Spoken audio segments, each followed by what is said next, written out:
सम्पूर्ण भाइ बहिनीहरूलाई आजको कक्षामा हार्दिक स्वागत गर्दछु। नमस्कार, म दुर्गा त्रिपाठी। भाइ बहिनीहरू, आज म नयाँ पाठ्यक्रम 2078 अनुसार कक्षा 12 को अनिवार्य नेपाली विषयको पाठ्यपुस्तकको पाठ 3 मा राखिएको सुप्रसिद्ध निबन्धकार अथवा नियात्रकार तारानाथ शर्माद्वारा लिखित घनघस्यको उकालो काट्दा शीर्षकको नियात्राको अभ्यास शिक्षण गर्न गइरहेको छु। यस क्रममा अभ्यासमा राखिएका सम्पूर्ण प्रश्नहरूको उत्तर लिखित रूपमा नै विस्तृत रूपमा चर्चा गर्नेछु। अब भने लागौं अभ्यासतर्फ।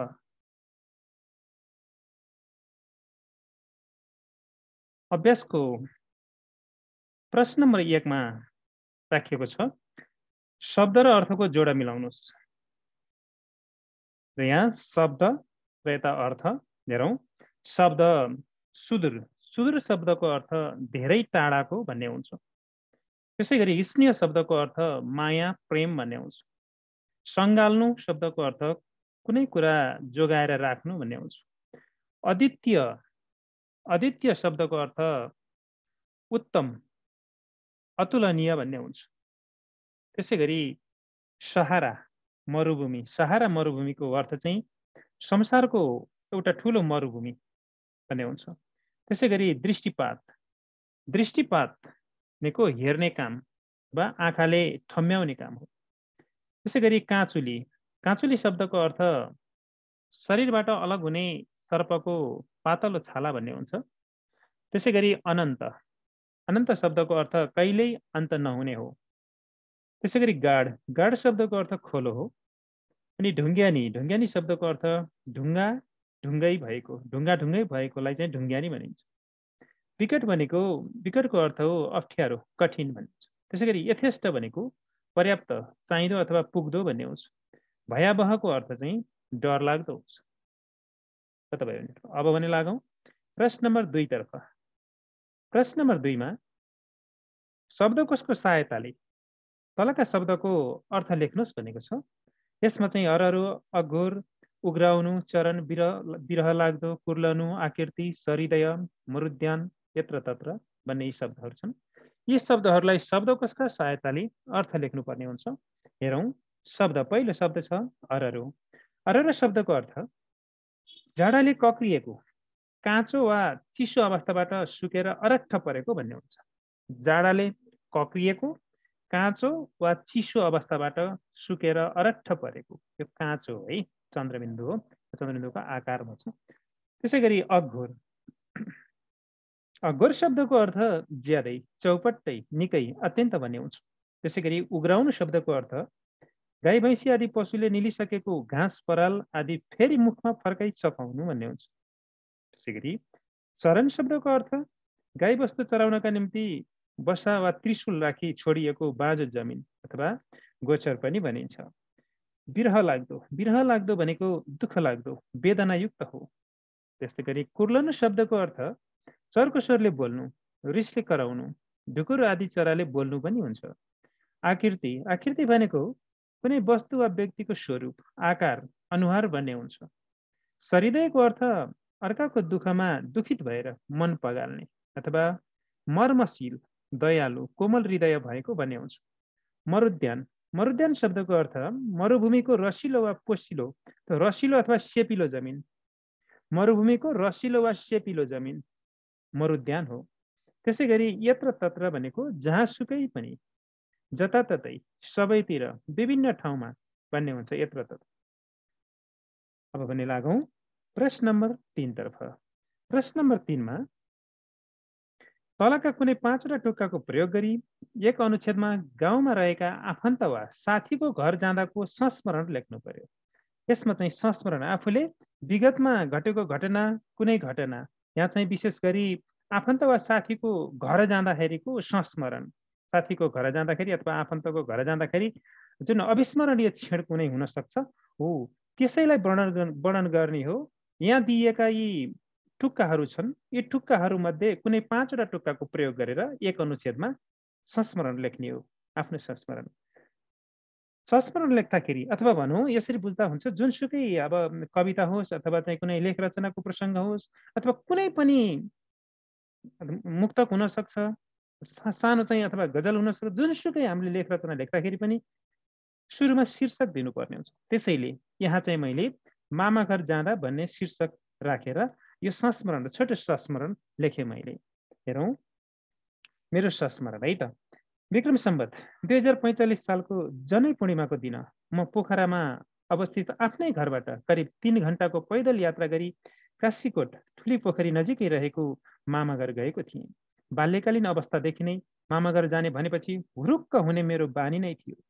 वर्षायाम भएकाले म घरबाट हिँड्दा नै सिमसिम पानी त परिरहेको थियो। म सानो छाता ओढेर निस्केको थिएँ। बीच बाटोमा पुग्दा हावाहुरीसहित ठुलो पानी परेकाले म मामा घर पुग्दा निथ्रुक्क भिजेको थिएँ। पैदल यात्रा कमै हिँड्ने गरेको हुनाले 3 घण्टाको हिँडाइले त म लखतरान परेको थिएँ। भिजेको लुगा फेरि अगेनामा आगो तापेपछि हजुरआमाले दिएको तात्तातो दुध र घिउ खाएको थिएँ।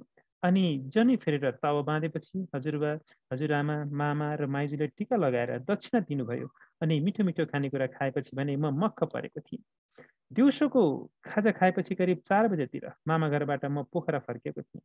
त्यो दिन म झमक्क साँझ परेपछि करिब 7 बजेतिर हातमुख चोर्ने बेलामा घर आइपुगेको थिएँ भनेर यसरी सानो मैले चाहिँ संस्मरण लेखेँ। यिनै चाहिँ निर्धारित टुक्काहरू 5 वटा टुक्का प्रयोग गरेर यी 5 वटा टुक्काहरू जो प्रयोग गरेको छु मैले त्यसलाई अन्डरलाइन पनि गरेको छु।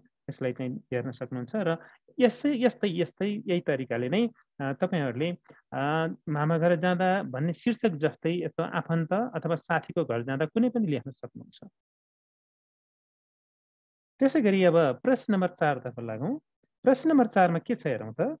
पाठमा प्रयोग भएका निम्नलिखित स्थानीय भाषिका तथा कथ्य बोलीको सही रूप लेख्नुहोस् भनेको छ। बाटामी, गाड, पडन्छ, अलेली, जेमराज, परतिर यी स्थानीय भाषिका र कथ्य बोली हुन्। यसको सही रूप के हुन्छ त हेरौँ त। बाटामी भनेको बाटामा, गाड भनेको खोलो हो, पडन्छ भनेको पर्दछ, अलेली भनेको अलिअलि, जेमराज भनेको यमराज, परतिर भनेको परतिर हो। भाइ बहिनीहरू अब भने लागौँ अर्को प्रश्न हेरौँ बोध र अभिव्यक्तितर्फ। बोध र अभिव्यक्तिमा प्रश्न नम्बर 1 मा भनेको छ नियात्रा पढी त्यसका मुख्य मुख्य घटनाहरू भन्नुहोस् भनेको छ। घनघस्यको उकालो कार्ता जुन हरनाथ शर्माद्वारा लिखित जुन हामीले चाहिँ नियात्रा पढ्यौँ त्यो नियात्रा पढेर त्यसका मुख्य मुख्य घटनाहरू भन्नुहोस् भनेको छ। मुख्य मुख्य घटनाहरू मैले यहाँ सिलसिलेवार लेखेको छु। हेरौँ पहिलो घटना नियात्राकार सुदूरपूर्वबाट प्रकृतिको काखमा विचरण गर्न सुदूरपश्चिमको भ्रमणमा निस्कनु अथवा भ्रमण हिँड्नु।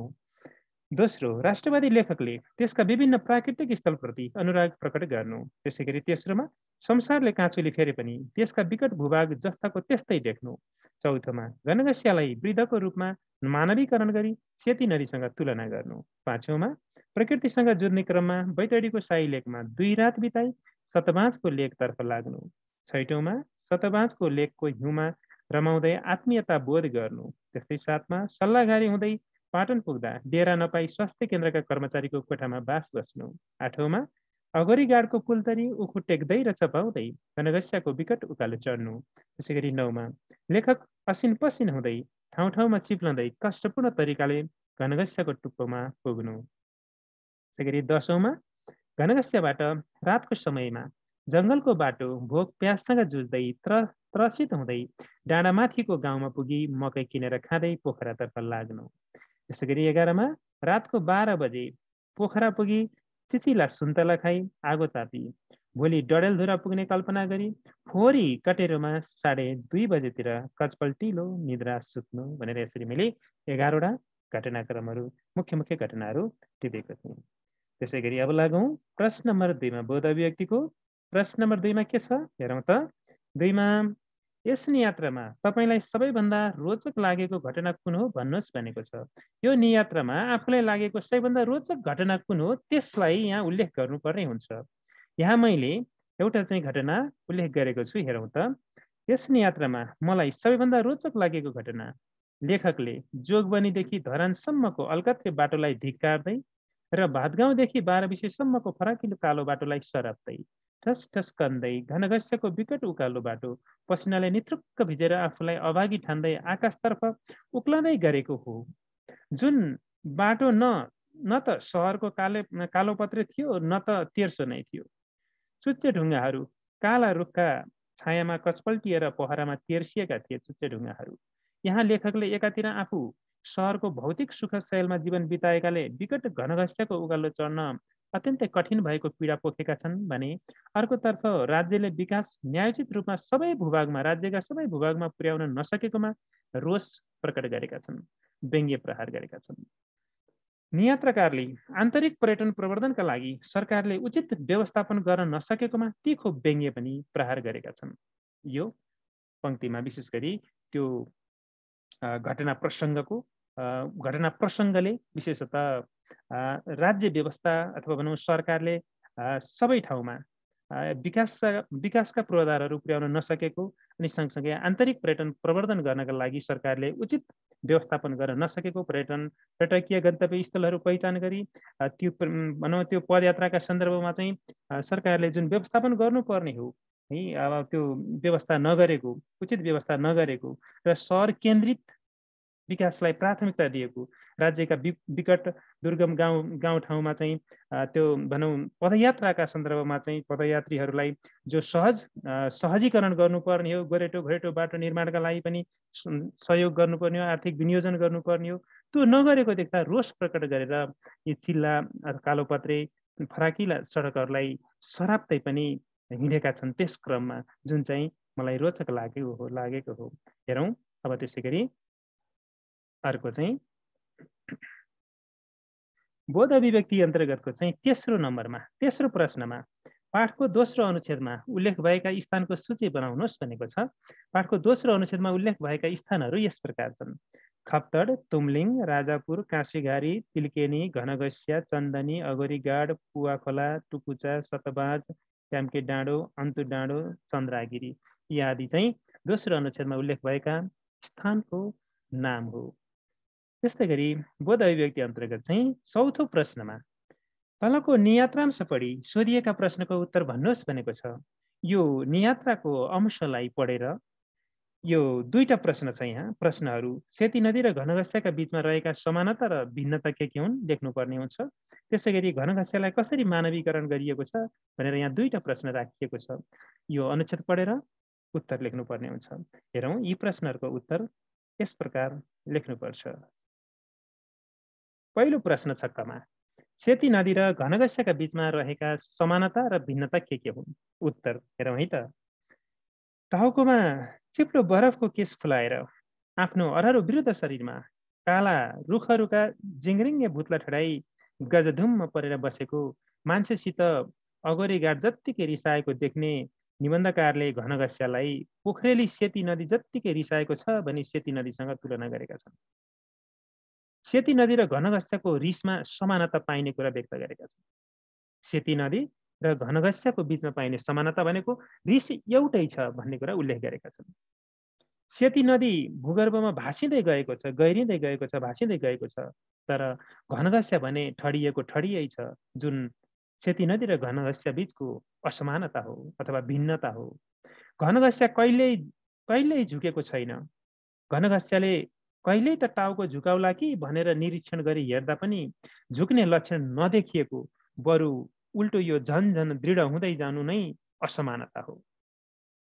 अत सेती नदी र घनघस्या दुवैमा रिस समान रूपमा रहनु अनि सेती नदी भूगर्भमा भासिँदै गए पनि घनघस्या चाहिँ ठडिएको ठडियै रहनु नै सेती नदी र घनघस्याका बीचमा रहेका समानता र भिन्नता हुन् भनेर लेख्नुपर्ने हुन्छ। त्यसै गरी प्रश्न खमा हेरौँ। खमा घनघस्यालाई कसरी मानवीकरण गरिएको छ? घनघस्याको उकालो अथवा घनघस्याको त्यो डाँडोलाई अथवा उकालोलाई कसरी मानिसका गतिविधिसँग तुलना गरिएको छ? कसरी मानिसका जस्तै गतिविधिसँग तुलना गरेर मानवीकरण गरिएको छ? मानवीय स्वभावसँग कसरी तुलना गरिएको छ? मानवका गतिविधि उल्लेख गरेर घनघस्यालाई कसरी मानवीकरण गरिएको छ? हेरौँ है त। अगोरी गाडदेखि उकालिन थालेको घनघस्यको डाँडोलाई मानवीकरण गर्दै सहारा मरुभूमिको तिर्खालाई बिर्साउँछु भने चाहिँ पदयात्रीतिर हेरी खिस्सा हाँस्छ भन्दै विकास र प्रविधिले देशका विभिन्न भूभागहरूको रूप फेरिएको अनि संसारले काँचुली फेरे पनि कैयौँ युग र समय बिते पनि अनन्तकालदेखि नै उस्तै रहेको घनघस्यको डाँडोले उत्तिकै घोसे मुन्टो लगाएको ठान्दछन् नियात्रकार। घनघस्यलाई वृद्धको रूपमा मानवीकरण गरिएको छ। घनघस्यलाई वृद्धको रूपमा मानवीकरण गरी टाउकोमा चिप्लो बरफको केस फुलाएर आफ्नो अररो वृद्ध शरीरमा काला रुखहरूका जिङ्रिङ्गे भुत्ला ठड्याई गजधुम्म परेर बसेको मान्छेसित अगोरी गाड जत्तिकै रिसाएको अनि पोखरेली सेती नदी जत्तिकै रिसाएको छ भने सेती नदीसँग तुलना गर्दै मानवीकरण गरेका छन्। अनन्तदेखि घनघस्या ठडिएको ठडियै छ। घनघस्यले कहिल्यै त टाउको झुकाउला कि भनेर निरीक्षण गरी हेर्दा पनि झुक्ने लक्षण नदेखिएको, बरु उल्टो यो झन्झन दृढ हुँदै गएको छ भन्दै मानवीय स्वभावसँग तुलना गरी मानवीकरण गरेका छन्। यसरी हेर्दा नियात्रकारले घनघस्यलाई मानवीय स्वभाव, मानवीय क्रियाकलाप, मानवीय गतिविधिका झैँ घनघस्यलाई चित्रण गरेका छन्, जुन घनघस्यलाई मानवीकरण गरिएको भनेर बुझ्नुपर्ने हुन्छ है। अत हेरौँ, अत वृद्ध रूपी घनघस्यले टाउकोमा बरफको केस फुलाएको, अररो वृद्ध शरीर भएको, गजधुम्म परी बसेको, मान्छेसित रिसाएको, अनन्तदेखि ठडिएको ठडियै रहेको, कहिल्यै टाउको नझुकाएको, बरु दृढ हुँदै गएको भन्दै मानवीय स्वभाव र क्रियाकलापसँग तुलना गरी घनघस्यलाई मानवीकरण गरिएको छ भनेर यसरी उत्तर लेख्नुपर्ने हुन्छ। भाइ बहिनीहरू, अब अर्को प्रश्नतर्फ लागौँ। प्रश्न नम्बर 5 मा दिएका नियात्रांश पढी सोधिएका प्रश्नको उत्तर लेख्नुहोस्। यहाँ चाहिँ दुईटा नियत्रांश दिएको छ। यी नियत्रांशका आधारमा उल्लेखित यहाँ प्रश्नहरू, उल्लेख गरिएका प्रश्नहरूको उत्तर लेख्नुपर्ने हुन्छ। यही अंशको नियात्राको यी दुईटा अंशको आधारमा हामीले यी प्रश्नहरूको उत्तर लेख्नुपर्ने हुन्छ। हेरौँ, प्रश्नहरू कमा चाहिँ घनघस्यको उकालो चढ्दा अन्य विभिन्न ठाउँका सडकलाई सराप्नु पर्ने कारण के हो? नियात्राकारले घनघस्यको उकालो चढ्दाखेरि अन्य चिल्ला, कालोपत्रे, फराकिला तेर्सा सडकहरूलाई सरापेका छन्। त्यो सराप्नुको कारण के हो? अनि दोस्रोमा नील आर्मस्ट्रङहरूलाई किन चन्द्रमामा पुग्न फिटी परेन, गाह्रो भएन, सजिलैसँग चन्द्रमामा पुगे? यो दुईटा प्रश्नको उत्तर लेख्नुपर्ने हुन्छ। हेरौँ, यी दुईटा प्रश्नहरूको उत्तर यस प्रकार छ। यसमा सबैभन्दा पहिला कको है त। कमा छ, घनघस्यको उकालो चढ्दा अन्य विभिन्न ठाउँका सडकलाई सराप्नु पर्ने कारण के हो त? यसलाई हेरौँ। उत्तरमा सुदूरपश्चिमको यात्रामा निस्किएका नियात्राकार शर्मा टोपी खस्ने घनघस्यको विकट उकालो चढ्ने क्रममा मोटो शरीर भएकाले डरलाग्दो जङ्गलले घेरिएको ढुङ्गेनी बाटोले भयभीत भई मुटु ढुक्क फुलेको थियो। लेखकको राष्ट्रवादी एवं प्रकृति प्रेमी शर्मा आन्तरिक पर्यटन प्रवर्धन गर्दै प्रकृतिको काखमा विचरण गरी अलौकिक आनन्द अनुभूति गर्ने क्रममा भौगोलिक विकटता अनि आधारभूत सुविधाहरू पनि नभएकाले यात्रा कष्टप्रद हुन गई जोगबनीदेखि धरानको अलकत्रे बाटो, भातगाउँदेखि 12 विषयसम्मको फराकिलो कालो बाटो, सिंहदरबारको चिप्लो बाटो, भैरवा बुटवलको तेर्सो सोझो बाटो आदि सडकलाई धिक्कार्दै सरापेका छन्। राज्यका शहरी एवं सहर प्रभावित क्षेत्रहरूमा विकासका पूर्वाधारहरूको पहुँच पुगे पनि शहरी क्षेत्रमा सडक जति फराकिला बनाएर टल्किने गरी कालोपत्रे गरे पनि देशका कैयौँ विकट ग्रामीण बस्तीहरू अनन्तकालदेखि नै विकासको पूर्वाधारबाट वञ्चित छन्। उनीहरूको जीवन कष्टप्रद छ। ग्रामीण बस्तीका नागरिकहरूको जीवन पछाडि परिरहेको छ र त्यहाँका दुर्गम विकट ठाउँहरू, सुदूर ग्रामीण भूभागहरू पछाडि परिरहेका छन्। तर राज्यले भने त्यहाँ विकासका पूर्वाधारहरू पुर्याउन सकिरहेको छैन। सहर केन्द्रित विकासका कार्यहरूलाई नै तीव्रता दिइरहेको छ, मर्मत सम्मारलाई तीव्रता दिइरहेको छ। तर दुर्गम विकट गाउँठाउँमा चाहिँ गोरेटो बाटो पनि व्यवस्थित छैन, जहाँ हिँड्दा अथवा त्यहाँको जनजीवन कष्टप्रद बनिरहेको छ।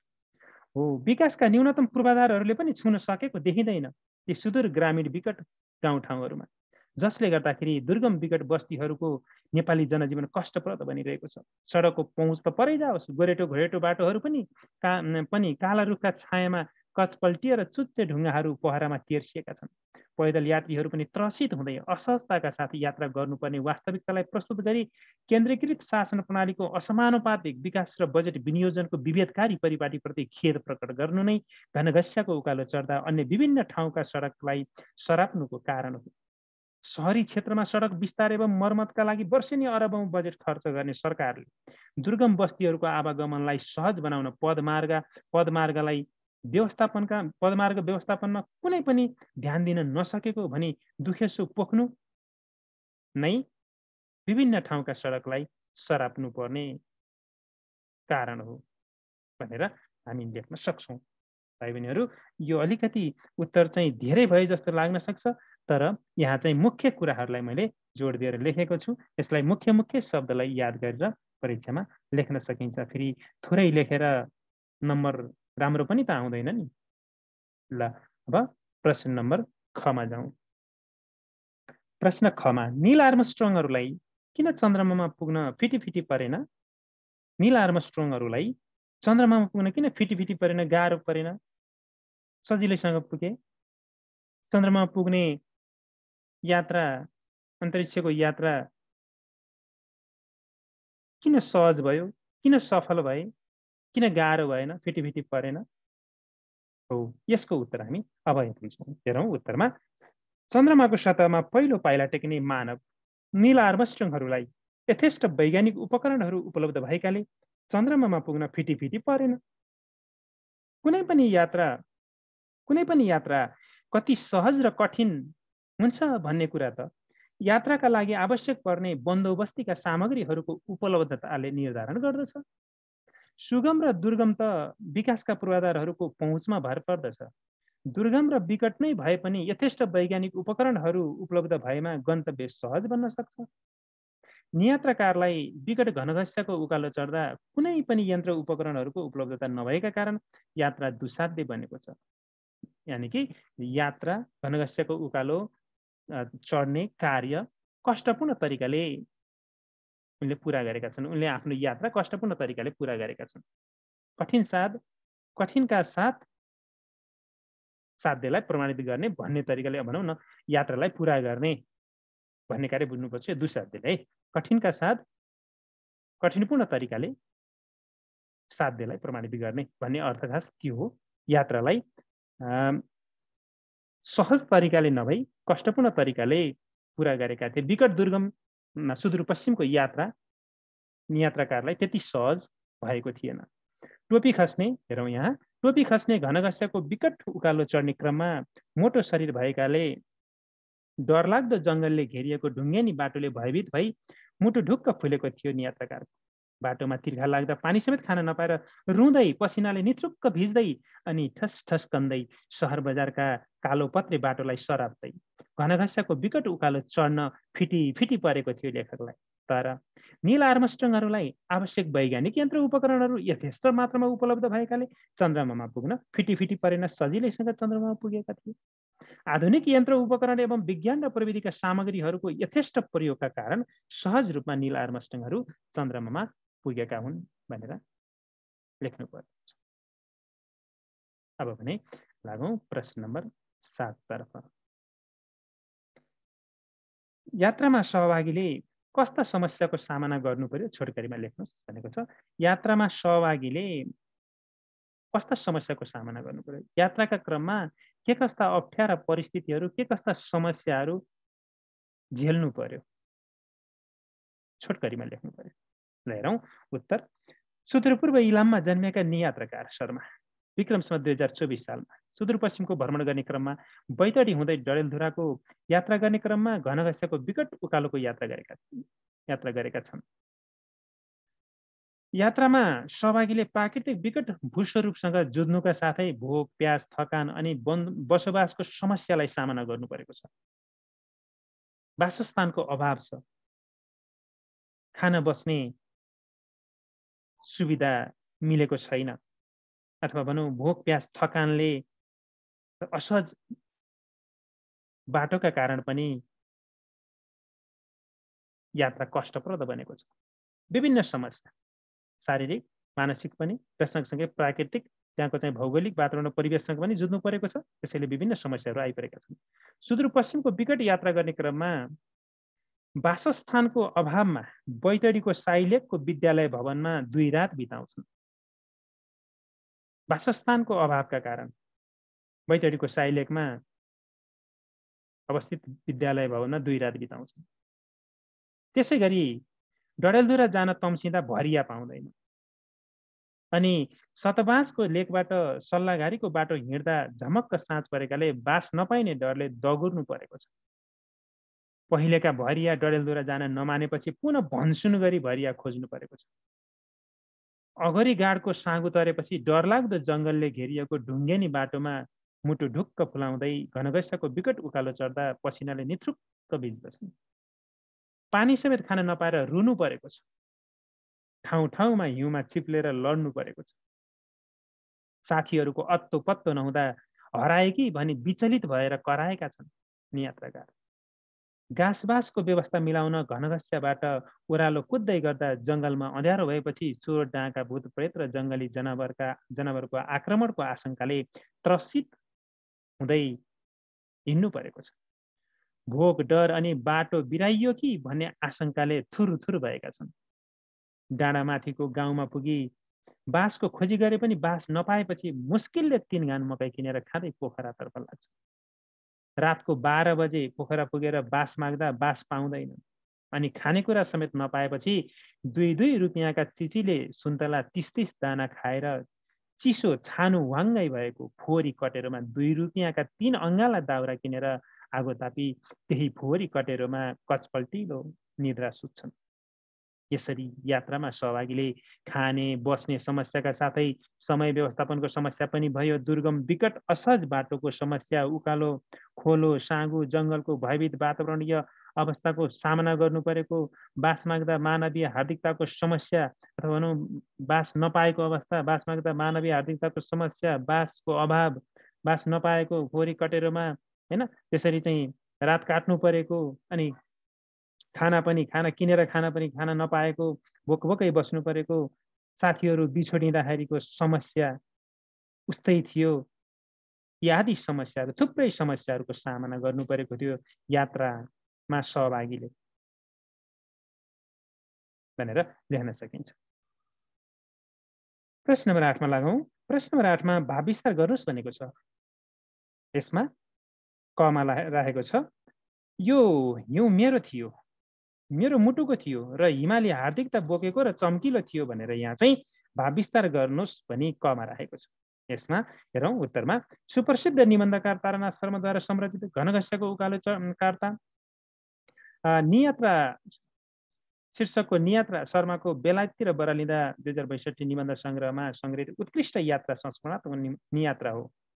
स्वदेश र विदेशको भ्रमणमा आधारित उत्कृष्ट नियात्रामूलक निबन्धहरू प्रकाशित गरेका शर्माको यस नियात्रामूलक निबन्धमा सुदूरपश्चिमको भौगोलिक विकट क्षेत्रको भ्रमणमा निस्कँदा बैतडीबाट डडेलधुरामा अवस्थित प्राकृतिक दृष्टिकोणले सुन्दर घनघस्याको उकालो काट्दा त्यहाँको प्राकृतिक वातावरण र परिवेशले पारेको अमिट छापका कारण घनघस्यालाई मानवीकरण गरी घनघस्याको तन्मय र मनमय स्वरूपको सुन्दर चित्रण गरेका छन्। हिमालको काखमा अवस्थित सुन्दर देश भए पनि नेपालमा हिउँमा खेल्ने अवसर सायदै प्राप्त हुने महसुस गरेका छन् लेखकले। सतबाजको हिउँमा मनभरि रमाउन पाउँदा लेखकमा चाहिँ उर्लिएको देशभक्ति भावना नियात्रांशमा प्रकट भएको पाइन्छ। यो पहिलो अनुच्छेद प्रसङ्ग, सामान्य प्रसङ्ग र विषयवस्तुलाई सङ्केत गरियो र यो चाहिँ पंक्ति व्याख्यांशमा चाहिँ भनेको आशय के हो त्यसलाई चाहिँ सङ्केत गरियो। अब दोस्रो अनुच्छेदमा चाहिँ व्याख्या गर्नु पर्यो। हिमश्रृङ्खलाको काखमा अवस्थित प्रकृतिको क्रीडास्थल सुन्दर देश नेपालको हिमालय क्षेत्रमा 12 महिना हिउँ पर्दछ। तिनै हिमश्रृङ्खलाको दृष्टिगोचर गरी भौतिक संसारमा निसासिएको शुष्क मन मस्तिष्कमा शीतलताको अनुभूति गर्न वर्षेनी लाखौँ पर्यटकहरू नेपालमा भित्रिने गर्दछ। हिमाल हाम्रो गौरव र प्रतिष्ठाको शान अनि मान हो। नेपाल हिमाली मुलुक भए पनि धेरै नेपालीहरूले हिउँ कुल्चन पाएका हुँदैन। राष्ट्रवादी लेखकमा देशभक्ति भावना प्रबल भएकै कारण नेपाली प्रकृतिप्रतिको मोह उच्च रूपमा देखिन्छ। लेखकले बेलायतमा हिउँको राम्रो परिचय पाए पनि नेपालमा भने पहिलो पटक सतबाज लेखको हिउँमा खेल्ने र रमाउने स्वर्णिम अवसर पाएका छन्। आफ्नै जन्मभूमिमा मनभरि हिउँमा रमाउन पाउँदा लेखकलाई अपूर्व अलौकिक आनन्दको अनुभूति भएको देखिन्छ। जन्मभूमिलाई प्राणभन्दा प्यारो ठान्ने लेखकले शतबाजका लेखको हिउँमा आत्मीयपन हुन्छ। त्यहाँको हिउँ आफ्नो थियो, आफ्नो देशको थियो। आफ्नो जन्मभूमिमा हिउँ खेल्न पाउँदाको छुट्टै आनन्दको अनुभूति थियो। मातृभूमि प्रतिको अगाध आस्था र श्रद्धा भएका कारण पनि त्यहाँको हिउँ आफ्नो थियो, आफ्नोपन थियो, आत्मीयता थियो, जसले मन मस्तिष्कमा प्रभाव पार्ने नै भयो। शतबाजको हिउँ आफ्नो मुटुको र आफ्नै जन्मभूमिको भएको अनि हिमाली हार्दिकता बोकी चम्किएको हुनाले बेग्लै अनि आत्मगौरवको बोध गर्दछन् लेखक। हार्दिकतापूर्वक राष्ट्रियतालाई मुटुमा सजाउँछन् राष्ट्रवादी लेखक शर्मा। लेखक शतबाजमा साथी प्रेमबहादुर प्रधानसँगै हिउँमा रमाउँछन्। धेरै समय हिउँमा खेल्छन्। हिउँका डल्लाले एकअर्कालाई हिर्काउँदै र कहिले हिउँका रमाइला थुप्रामा आकृति बनाउँदै र लेख्दै शतबाजमा समयलाई जिस्काउँछन् लेखक। उक्त ठाउँलाई छाडेर हिँड्न उनको मन मानेको छैन। जुन दृश्य अमिट छाप बनेर मन मस्तिष्कमा ताजा रहेको छ लेखकको भनेर हामी यसरी भाव स्पष्ट पार्न सक्छौँ अथवा भाव विस्तार गर्न सक्छौँ। त्यसै गरी खमा हेरौँ। खमा प्रकृतिसित जुझ्नु नै जीवनको रमाइलो हो भन्ने भावलाई भ्याकुलाले छोपेर नै म सुदूरपश्चिमको भ्रमणमा निस्केको थिएँ। यसलाई हामी भाव स्पष्ट पारौँ। हेरौँ, पहिलो अनुच्छेदमा सुप्रसिद्ध नियात्राकार तारानाथ शर्माद्वारा संरचित घनघस्यको उकालो कार्ता नियात्रा शर्माको बेलायततिर बरालिँदा निबन्ध सङ्ग्रहमा सङ्ग्रहित निजात्मक शैलीमा लेखिएको यात्रा संस्मरणात्मक नियात्रा हो।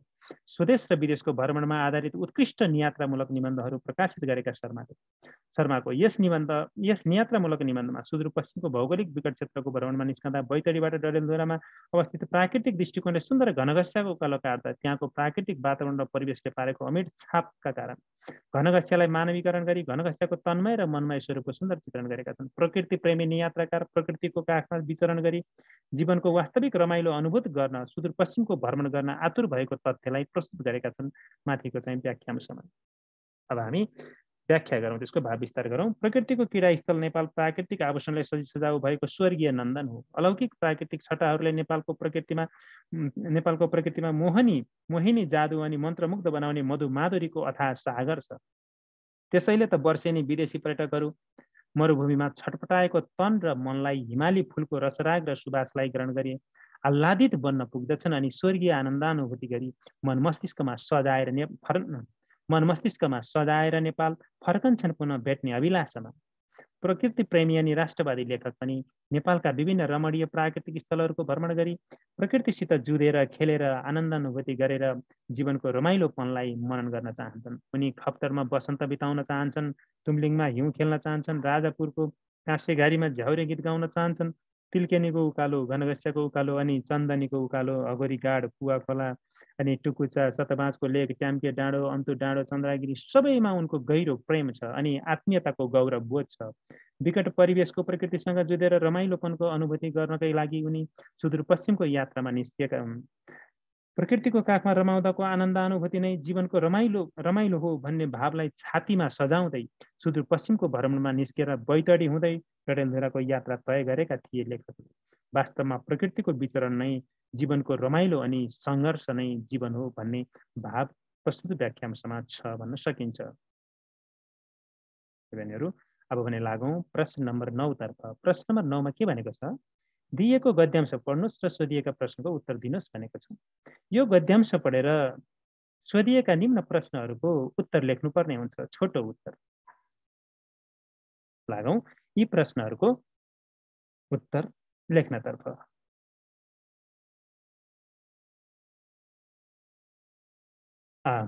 प्रश्न नम्बर 9 को चाहिँ गद्यांश र प्रश्न उत्तर हेरौँ। प्रश्नहरू: दूतावासले के काम गर्छ? उत्तरमा दूतावासले विदेशमा रहेका नेपालीलाई परेको समस्या सुन्ने र समस्या समाधानका लागि सल्लाह दिने काम गर्छ। यसमा चाहिँ यो प्रश्न अनुसार नै उत्तर लेख्नुपर्ने हुन्छ, छोटो उत्तर लेख्ने हो। प्रश्नको सोधाइ अनुसार चाहिँ यो डब्लुएच क्वेसन जस्तै ठ्याक्कै चाहिँ प्रश्नले मागेको उत्तर के हो मुख्य उत्तर हो त्यसलाई सङ्केत गर्ने हो। एक वाक्यमा बढीमा 2 वाक्य त्यहाँभन्दा बढी लेख्ने होइन यो प्रश्नको उत्तर। र यो प्रश्नबाटै सुरु गरेर प्रश्नमै प्रश्नमा जे भनेको छ जसरी सोधेको छ त्यसै गरी टुङ्ग्याउनु पर्ने हुन्छ। जस्तै यहाँ चाहिँ दूतावासले के काम गर्छ भन्दाखेरि दूतावासले भनेर सुरु गरियो लेख्न उत्तर र के भनेका ठाउँ चाहिँ उत्तर लेखियो अनि काम गर्छ भनेर अन्तिममा त्यही शब्द लेखेर टुङ्ग्याइयो। दूतावासले भनेर सुरु गरियो अनि के भनेको के काम भन्दाखेरि विदेशमा रहेका नेपालीलाई परेको समस्या सुन्ने र समस्या समाधानका लागि सल्लाह दिने काम भनेर त्यही लेखियो। के काम भनेको उत्तर लेखियो अनि गर्छ भनेपछि त्यही गर्छ, त्यो काम गर्छ भनेर लेख्यो अनि पूर्णविराम लेख्ने, यसरी लेख्ने हो। यसमा चाहिँ बढाइ चढाइ धेरै लेख्नु आवश्यक छैन। 1 अथवा 2 वाक्यमा बढीमा है। ल सकिन्छ, एक वाक्यमै मिलाएर लेख्दा राम्रो हुन्छ। खमा हेरौँ, किन दूतावासलाई आमासँग तुलना गरिएको हो? हेरौँ है, यसमा पनि एकै वाक्यमा लेख्ने प्रयास गरेको छु मैले। जसरी एउटी आमाले आफ्ना सन्ततिलाई आइपरेका हरेक आपद विपद तथा दुःख निवारणका लागि अहोरात्र खट्छिन्, त्यसै गरी दूतावासले पनि विदेशमा रहेका आफ्नो देशका नागरिकलाई अथवा आफ्नो देशका नेपालीलाई परेको समस्या सुन्ने र समस्या समाधानका लागि सल्लाह दिने काम गर्ने भएकाले दूतावासलाई आमासँग तुलना गरिएको भनेर ठ्याक्कै एक वाक्यमा लेख्न सकिन्छ अथवा 2 वाक्यमा बनाउन सकिन्छ। गमा दूतावासको उपस्थिति नभएका देशमा कस्ता समस्या हुन्छन्? दूतावासको उपस्थिति नभएका देशमा त्यहाँ गएका नागरिकहरूले आफ्ना समस्या, पिरमर्का र मनको बहक पोख्ने ठाउँ कहीँ कतै नपाउने जस्ता समस्या हुन्छन् भनेर लेख्ने। त्यसरी घमा लेखकले कतारमा कसरी काम गर्नु पर्यो? लेखकले कतारमा मानवीय कोणबाट सोचेर चुपचाप समस्या सुन्ने र सकेसम्म मलमपट्टि लगाउने खालका कुरा गरेर सम्झाउने र बुझाउने काम गर्नु पर्यो भनेर लेख्ने।